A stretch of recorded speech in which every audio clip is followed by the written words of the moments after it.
Greetings, fellow human, and welcome back to Inside Awala, your behind-the-scenes look at this technology designed to bypass internet blackouts and app and website-level blocking. This podcast is particularly relevant if you're part of a diaspora community affected by repressive regimes or conflicts in your homeland. For those just joining us, I'm Gus Narea. I developed Awala during my time at Oxford, initially to help people stay connected during internet blackouts by enabling apps to work offline. I subsequently founded Relay Corp to guide the project forward. In this episode, I'll share what I see as the emerging threats to internet freedom and the opportunities that the internet freedom community at large and the Awala project in particular will have to fend them off. Now, I want to be upfront with you. I believe that internet freedom will continue to decline globally over the next 3 to 5 years before we can start to reverse this trend. This reversal is anything but guaranteed, and it's going to take a multi-pronged approach involving technology, legal challenges, and advocacy efforts. I see Awala playing an increasingly important role on the technology side, but it's not going to be enough on its own. Let's start by looking at what we know about internet censorship today. The state of internet censorship as of 2024. Nearly 3/4 of the world's population lives in countries where internet restrictions impair their human rights, and this situation continues to worsen. Freedom House reports that 2024 marks the 14th consecutive year of declining internet freedom worldwide. 2024 broke several unfortunate records. 167 major internet shutdowns took place across 28 countries, the highest number of countries in a single year, lasting a total of 88,788 hours, a 12% increase from 2023. Of those hours, 49,101 were complete internet blackouts, twice as many as in 2023. 648.4 million people were affected by deliberate outages. Overall, internet censorship is estimated to have cost the global economy $7.69 billion in 2024. The scale of investment in internet censorship by repressive regimes is staggering. China alone spent an estimated $6.6 billion on its censorship apparatus in 2020, whilst Russia recently announced plans to invest a further $650 million over the next 5 years to enhance its capabilities. By contrast, the United States provided just $90.5 million in the 2023 fiscal year for internet freedom efforts globally. What's more concerning is that the United States pretty much single-handedly funds the R&D to counter internet censorship worldwide. Indeed, we're excessively reliant on a single country to advance the technical solutions to this global issue. We are definitely underfunded, but I believe that we don't need to match the budgets of repressive regimes dollar for dollar. Strategic investments, even modest ones, can help us turn the tide. Internet blackouts will become less common.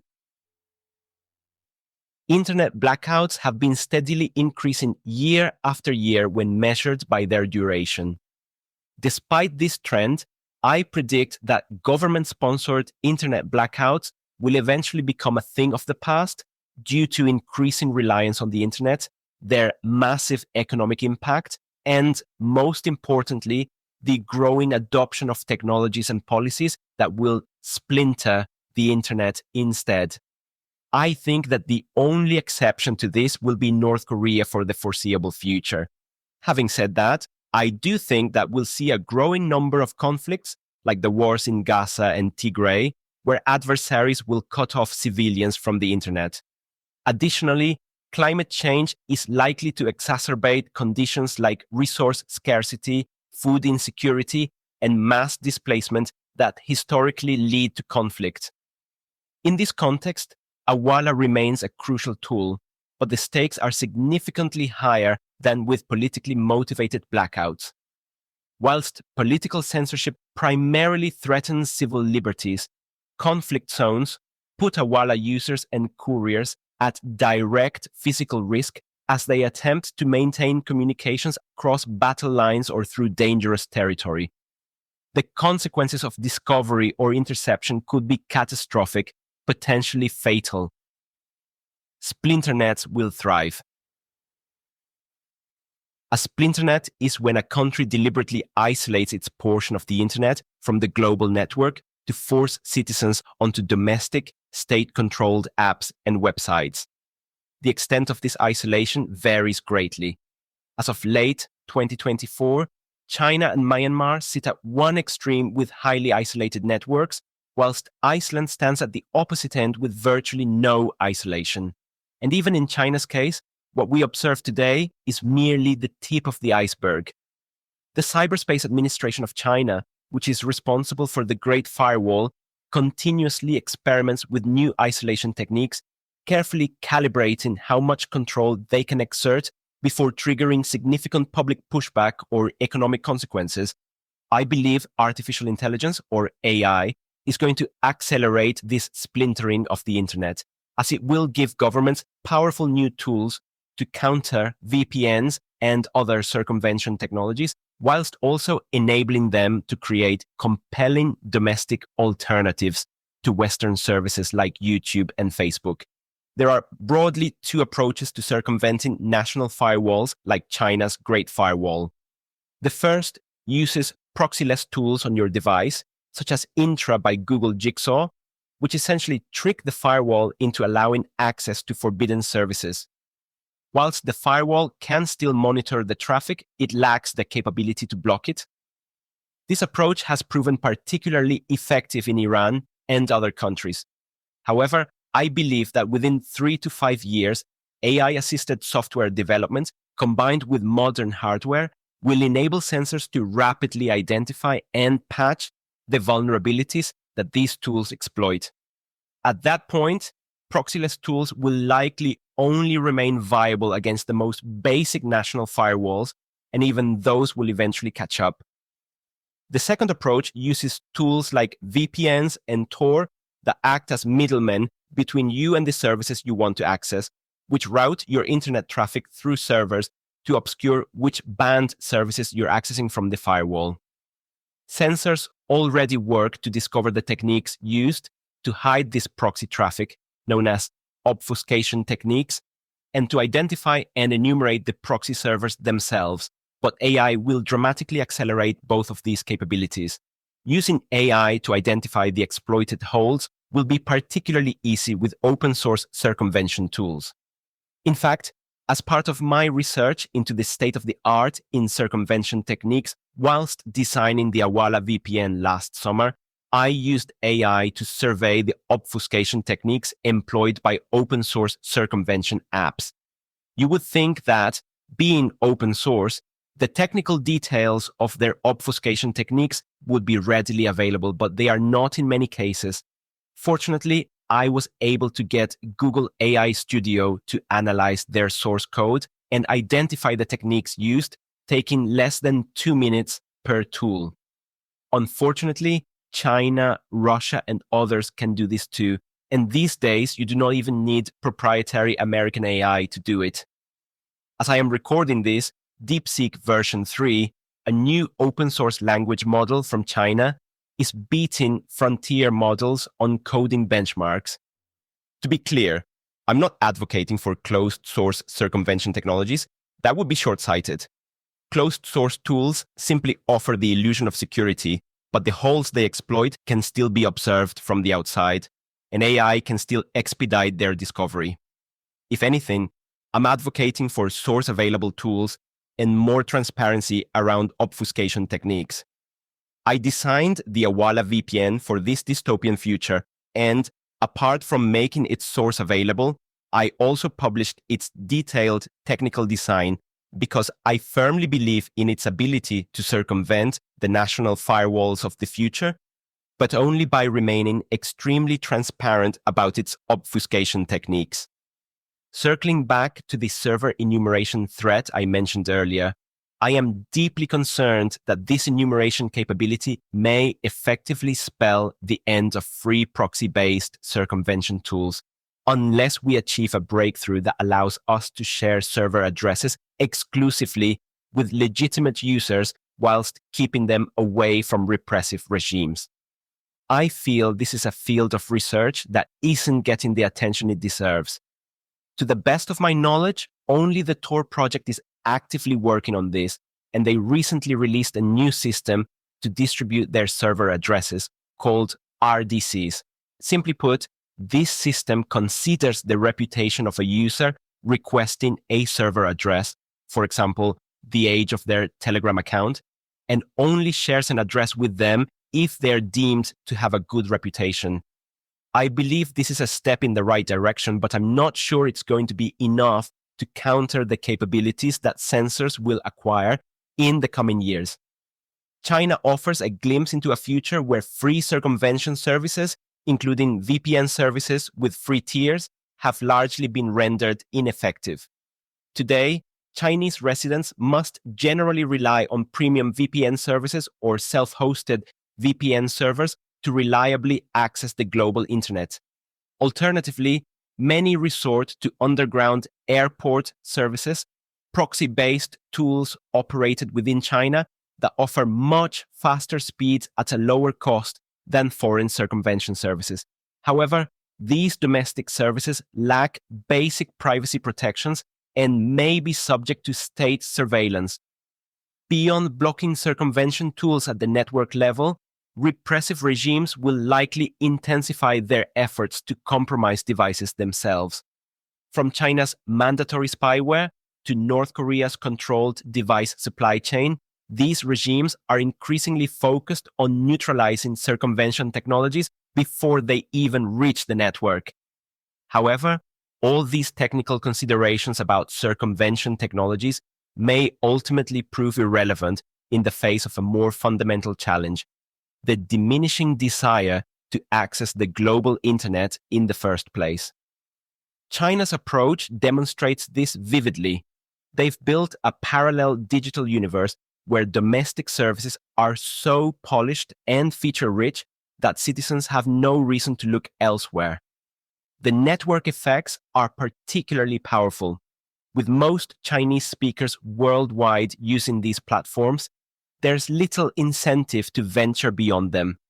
Most concerningly, an entire generation of Chinese citizens has grown up within this walled garden, with no frame of reference for what lies beyond it.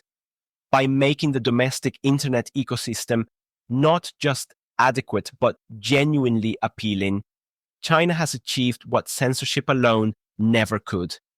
What's more concerning is that the emergence of region-specific generative AI could dramatically accelerate this trend around the world, enabling the creation of endless streams of localized, culturally tailored content that keeps users thoroughly engaged within their domestic digital borders, making the allure of the global internet even more distant.